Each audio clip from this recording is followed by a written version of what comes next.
फिर हिंदी से अजाक्स ये लिखा होगा, अजाक्स अनुसूचित जाति जनजाति अधिकारी एवं कर्मचारी संघ।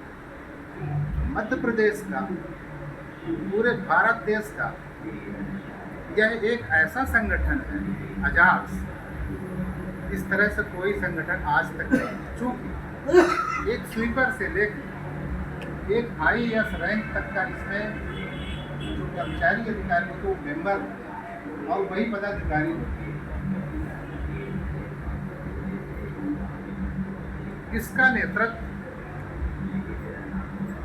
वरिष्ठ IAS लोग करते हैं। अभी जो इस समय वर्तमान में अजाक्स के प्रांतीय अध्यक्ष हैं परम सम्माननीय JN कंसोटिया साहब, आप सब लोग जानते हैं। माननीय कंसोटिया साहब चीफ सेक्रेटरी लेवल के अधिकारी, उन्हें अभी वर्तमान में महानिर्देशक के पद पर अकादमी में भेजा गया है। इसके पहले वो ACS थे। अजाक्स के बायलॉज में ये भी बताना चाहते हैं, अजाक्स का नेतृत्व सिर्फ IAS लोग ही करेंगे। मध्य प्रदेश में अजाक्स का नेतृत्व सिर्फ प्रांतीय अध्यक्ष का नेतृत्व सिर्फ IAS करेंगे। बहुत सारी अपवाद तमाम सोशल मीडिया में, प्रेस न्यूज चैनलों में तमाम लोग भेजते हैं, फलाने प्रांतीय अध्यक्ष बन गया, उसने यहाँ पे नियुक्ति कर दिया। ऐसा कुछ नहीं, इसमें अफवाह में नहीं पड़ना।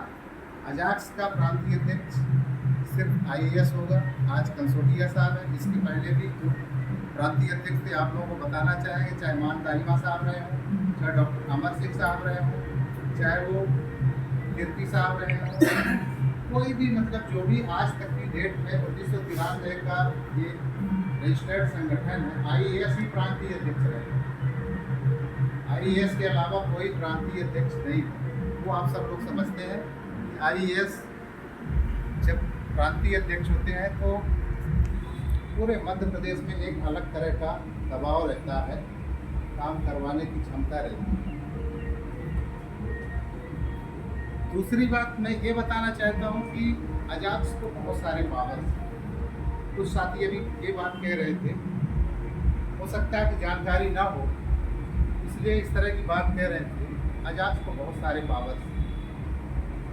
किसी भी संगठन को वो पावर नहीं है जो अजाक्स को, चाहे वो अनुसूचित जाति जनजाति अत्याचार निवारण समिति का हो, उस समिति में सदस्य के रूप में सांसद रहते हैं, विधायक रहते हैं, कलेक्टर की अध्यक्षता में मीटिंग होती है, SP रहते हैं, AJ के DSP रहते हैं।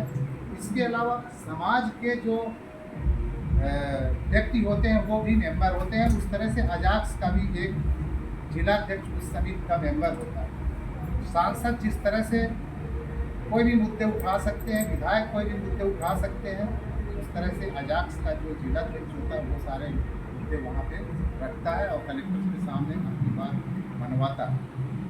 जिले के अंदर बहुत सारे अनुसूचित जाति जनजाति के लोगों के ऊपर अन्याय, अत्याचार, शोषण होता है। वो सारे संबंधित थाना में अगर कोई प्रकरण पंजीबद्ध नहीं हो पाता है, अगर अजाक्स के संज्ञान में आया है वो प्रकरण जी 3-3 महीने में जो अत्याचार निवारण की समिति की बैठक होती है, उन मुद्दों को जिला स्तर पे अजाक्स रखता है और उसमें एट्रोसिटी एक्ट के तहत प्रकरण पंजीबद्ध होता है और कार्रवाई की जाती है। ये मामूली बात नहीं है। बहुत सारे संगठन होंगे, ये अधिकार क्या है आप लोग जानते हैं? किसी भी संगठन को वो तो बताइए ना। दूसरी बात, जो अजाक्स का अध्यक्ष होता, अजाक्स को वो पावर है, चाहे वो प्रांतीय स्तर पे हो, चाहे वो संभाग स्तर पे हो, चाहे वो जिला स्तर पे हो, चाहे वो ब्लॉक स्तर पे हो, तहसील स्तर पे हो। जो रोस्टर समिति होती है, रोस्टर का निर्धारण होता है कि किसी संगठन को अधिकार नहीं है, वो अजाक्स अध्यक्ष करता है।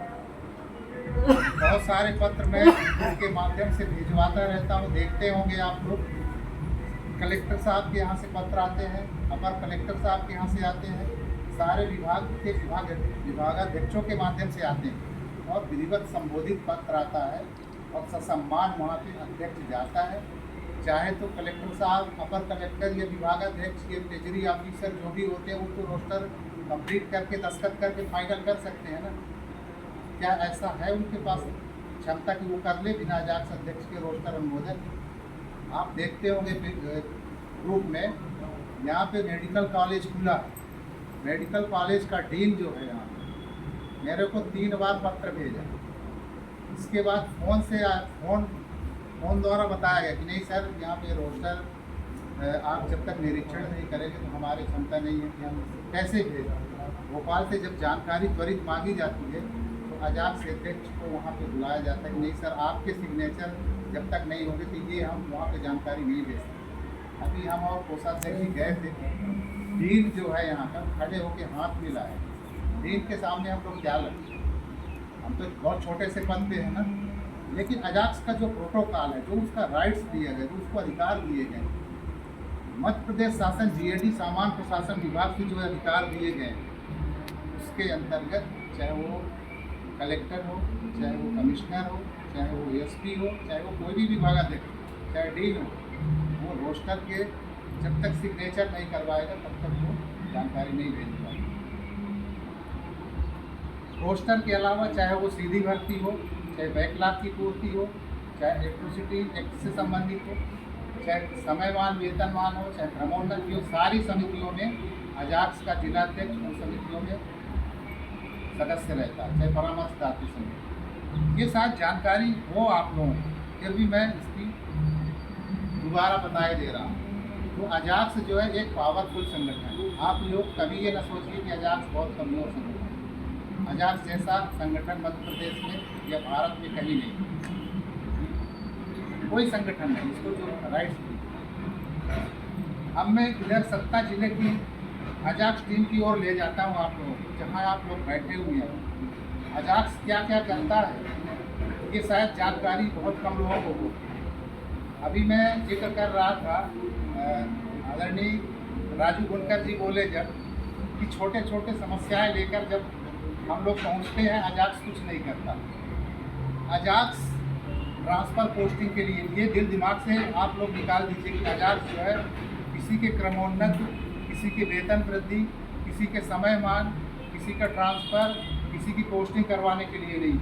अजाक्स बहुत गंभीर मुद्दों को लेकर चलता है। क्योंकि अजाक्स का जो बायलाज शायद आप लोग पढ़ा है कि नहीं पढ़ा, आई डोंट नो, मैं नहीं जानता। लेकिन इसका जो बायलाज है ये एक IAS नहीं, हमारे समाज के SC/ST समाज के बहुत सारे IAS बैठ करके बायलाज और ये फर्म ऑफ सोसाइटी में जो रजिस्ट्रेशन हुआ है उसमें आप देखेंगे बिल हुआ है कि अजाक्स क्या क्या करता है। कुछ साथी अभी हमारे कह रहे थे कि अजाक्स चला गाँव की ओर, माननीय कसौटी साहब ने एक नारा दिया। अजाक्स को लोग ये जानते थे कि ये SC/ST के अधिकारी कर्मचारी का संगठन है, लेकिन ऐसा नहीं। ग्रामीण क्षेत्र में जो 40% लोग हमारे ग्रामीण क्षेत्रों में रह रहे हैं, जिनका कोई माई बाप नहीं होता है, उनके साथ तमाम अन्याय होता है, अत्याचार होता है, उनके साथ मारपीट होती है, संबंधित थानों में रिपोर्ट नहीं लिखी जाती है। ये प्रकरण जब हमारे संज्ञान में आते हैं, हमारे मतलब अजाक्स से संज्ञान में आते हैं, तो चाहे वो थाना से संबंधित बात हो, चाहे SP के यहाँ की बात हो, चाहे एजेंट DSP की बात हो, या किसी भी विभाग से संबंधित जो भी समस्याएं हैं उन समस्याओं का भी निराकरण अजाक्स करवाता है।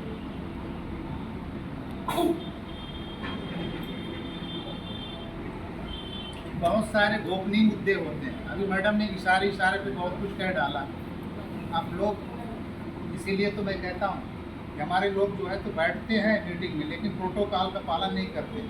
उनको पता नहीं भगदड़ सी मची रहती है। सुनना चाहिए कौन व्यक्ति क्या कहता है। बहुत सारे ऐसे मुद्दे होते हैं जो मैं बताना नहीं चाहता अपने मुझे। बहुत सारे ऐसे मुद्दे होते हैं जो हमारे SC/ST के अधिकारी कर्मचारी बहुत बड़ी गलती करते हैं, कर रहे हैं। उसका मूल्यांकन हम लोग जो किए तो ये सामने निकल के बात आ रही है कि ये लोग संगत नहीं करते हैं, संगठन में नहीं आते हैं, इसलिए इनको ये सारी चीज़ों का ध्यान नहीं देता। कितना जलील होना पड़ता है विभागों में जब जाते हैं, पुलिस थाना के सामने जाते हैं, कितना जलील होना पड़ता है। सारा वहाँ पे पद प्रतिष्ठा सब मिट्टी में मिला देते हैं। इन सब चीज़ों का भी ध्यान रखना चाहिए हमारे लोग। शासकीय नौकरी मिल गई है, बाबा साहब की बदौलत की नौकरी चाकरी मिल गई है, आरक्षण की बदौलत से नौकरी मिल गई है, तो सिर्फ अपना पेट पालने के लिए नहीं कि आरक्षण की बैसाखी लेके आप जिंदगी भर उसको ढोते रहे, ऐसा नहीं है। हमको आरक्षण का लाभ मिल गया है, तो हमारा जो यानी एक इंग्लिश में वर्ड है पे बैक द सोसाइटी, हमारे जो पीछे का व्यक्ति है उसको भी ज़रूरत है। हम ये नहीं कि जिंदगी भर ये आरक्षण की बैसाखी लेके चले जाए, हम बैसाखी के आधार पर थोड़ा सा आगे बढ़ गए हैं। ये बैसाखी हमारे जो पीछे समाज का भाई है उसको भी हम बैसाखी दे दें, वो बैसाखी के सारे वो भी हमारे लेवल पे आ जाए ना, तब तो हमारा मतलब है सर्विस में होने का, आरक्षण में लाभ देने का। नहीं तो हमारा कोई मतलब नहीं सर्विस में। सर्विस में आज हम हैं, कल नहीं रहेंगे, रिटायर हो जाएंगे। माननीय कंसोटिया साहब यही तो कहते हैं कि सर्विस के साथ साथ आपको समाज सेवा करने का इस संगठन के माध्यम से मौका मिला, इससे बड़ी बात क्या हो सकती है। माननीय कंसोटिया साहब की इतनी बड़ी सोच, पूरे मध्य प्रदेश में अजाक्स के माध्यम से वो कोचिंग चला रहे हैं निःशुल्क। अभी आपका पड़ोसी जिला जो रीवा है, रीवा में निःशुल्क कोचिंग के लिए मार्गदर्शन सेवा का शुभारंभ हुआ। माननीय जब कंसोटिया साहब आए थे तो कमिश्नर से लेके कलेक्टर से लेके वहाँ के सारे विभाग के विभागाध्यक्ष सारे लोग गए, और ये हमको बताने के लिए, बताने में बड़ा वो लगता है कि हमारे जो SC/ST समाज के अधिकारी कर्मचारी हैं उनको सहयोग करने में बड़ी दिक्कत जाती है, बहुत दिक्कत जाती है। लेकिन जनरल के लोग इस कोचिंग में सहयोग कर रहे हैं, इतनी बड़ी बात हो सकती है। अभी हमारे यहाँ अब ये बताना चाहते हैं कि CMHO ऑफिस में एक आशुतोष प्रयासी है, उसके बच्चे के जन्मदिन जब होता है, अभी 7,000 की रुपये उसने भेजे, 7,000 की रुपये अभी बंडल बना रखा हुआ, 7,000 की बुक बंडल बना के इस कोचिंग के लिए उसने बच्चे के जन्मदिन में दिया। ये सामने अलमारी भी रखा, देख लीजिए, आशुतोष प्रयासी के जन्म दिवस पर सप्रेम भेंट वो उसी का दिया हुआ। यहाँ पे बहुत सारी चीज़ें आपको मिलेंगी जो SC/ST के कर्मचारी अधिकारी नहीं देते। हमारे यहाँ सारे सिस्टम है। ये जगह बगल में हमारी एक बिल्डिंग बनी है, ये हमारे SC/ST के कर्मचारी अधिकारी के सहयोग से नहीं बनी, जनरल वालों ने बनवाया। 8 लाख की लागत की बिल्डिंग जो बनी है, अभी चलेंगे देखेंगे अपन, ये जनरल के लोगों ने बनवाया। माननीय कंसोटिया साहब का जरूर उसमें योगदान है।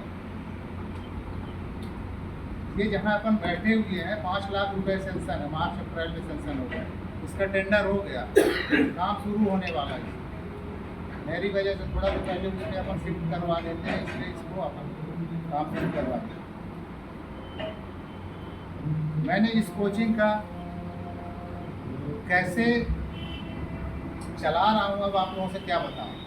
क्या हमारे बच्चे यहाँ पढ़ते हैं, लेकिन हमारे बच्चे SC/ST OBC समाज के बच्चे पढ़ते हैं। ग्रुप में आप लोग जुड़े होंगे, हम उसमें बार बार लिखते हैं कि यहाँ पे 4 टीचर्स लगे हुए हैं, बहुत सारी व्यवस्थाएं देखना पड़ता है।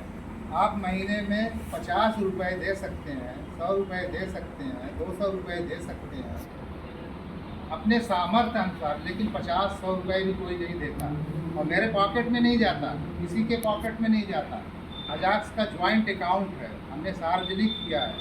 आप ज्वाइंट अकाउंट में 100-200 रुपये हर महीने डाल सकते हैं। हमने देखा है कि SC/ST के जो अधिकारी कर्मचारी है एक दिन में हज़ारों रुपये बुक देते हैं, ऐसे ऐप है उनके पास।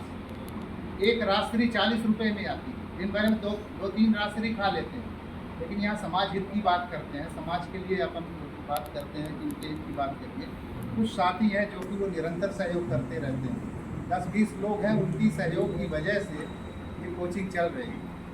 आप अभी राजू बुनकर जी बता रहे थे, आप कब ज़माने की बात कर रहे हैं। हमारे पुराने एक जो अजाक्स के पदाधिकारी हैं, आप रिटायर हो चुके हैं, आदरणीय जगजीत चौधरी जी, यहाँ पे गोबर पड़ा रहता था, यहाँ पे तमाम गाय बैठती थी, पूरा एक गंदगी से पड़ा हुआ था। आप पूरा हमारा कार्यालय देखेंगे वेल मेंटेन, ये अपने कार्यकाल में मैंने बनाया इसको। बाबा साहब की प्रतिमा लगी हुई है यहाँ। बाहर देखें पेवर ब्लॉक लगा हुआ है, नल फिटिंग, बिजली फिटिंग, सारे कमरों में टाइल्स लगी हुई है। और बगल में ये अभी भवन भी बनवा दिया। और अजाक्स ने यहाँ क्या क्या किया है हम क्या थोड़े से समय में नहीं बता सकते। 30 अप्रैल 2016 को पदोन्नति में आरक्षण समाप्त हो गया, हाई कोर्ट ने निर्णय दिया। इसके पहले 2013 में मैं जब अजाक्स का जिलाध्यक्ष बना 21/7/2013 तो सारे विभागों में पेंडेंसी पड़ी थी। उस समय पदोन्नति में रोक नहीं लगी थी, डीपीसी होती थी। लेकिन जैसे ही मैं जिलाध्यक्ष बना सारे विभागों में मैंने डीपीसी करवाया और SC/ST के तमाम 4th क्लास के कर्मचारियों को प्रमोशन के बाद वो बाबू बने बैठे हुए। तो बहुत सारे लोग यहाँ प्रमोशन पाए, चाहे वो पंचायत विभाग की बात करें, चाहे कलेक्ट्रेट की बात करें, चाहे वो महिला बाल विकास की बात करें, कई विभाग, चाहे स्वास्थ्य विभाग की बात करें, बढ़िया SC/ST के लोग प्रमोशन पा गए। ये सारे विभागों में रोक जैसे लगा के रखी थी। बहुत जो व्यक्तिगत जो अपने पर्सनल व्यक्तिगत के लिए स्वार्थ के लिए वो काम करते हैं, ये यहाँ पे व्यक्तिगत कोई स्वार्थ, एक सुई की नौकरी यहाँ से नहीं जाती। और रात दिन दौड़ता हूँ। मैं पहले भी बताया कि मैं नौकरी नहीं करता, जब बहुत इमरजेंसी होती तभी नौकरी जाता हूँ, नहीं तो संगठन के लिए समर्पित भावना से काम करता रहता हूँ। हमारे पूर्व के वक्ताओं ने आपके सामने ये भी बताया 33 बच्चे इस कोचिंग से सफल हुए।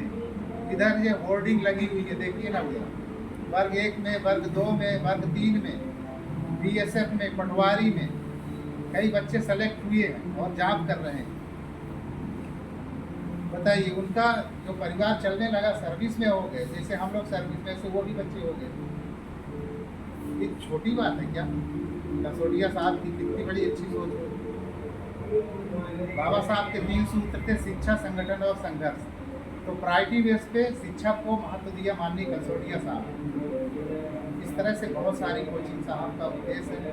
अभी सतना जिले में आप यहाँ पे देखेंगे रिजर्वार, कभी कभी मैं भेज देता हूँ, 1ली क्लास से लेकर 10वीं क्लास तक की वहाँ पे कोचिंग निःशुल्क चल रही है।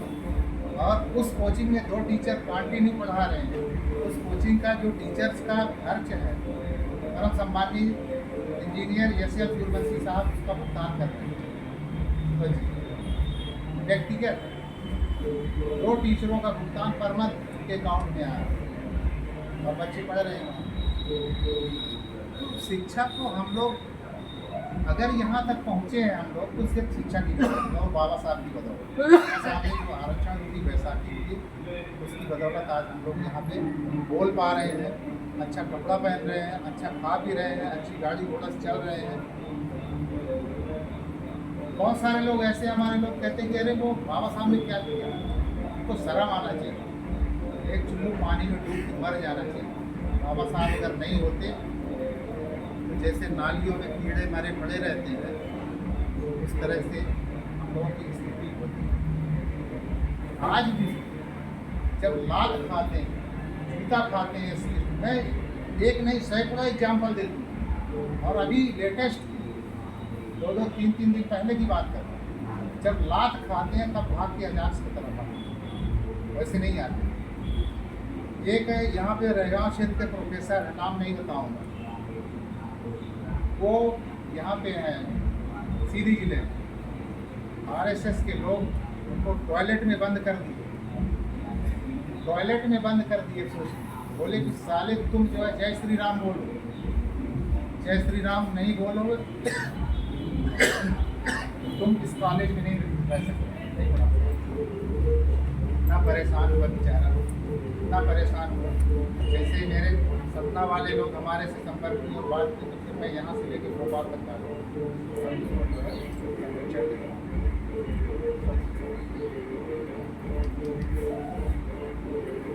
2-4 दिन उसके पास उठे बजरंग दल वाले, RSS के लोग आकर के तमाम छेड़छाड़ की, बोले कि साले को यहाँ जीना हराम कर दें। ऊपर से गए 10-20 लोग हो गए वहाँ पे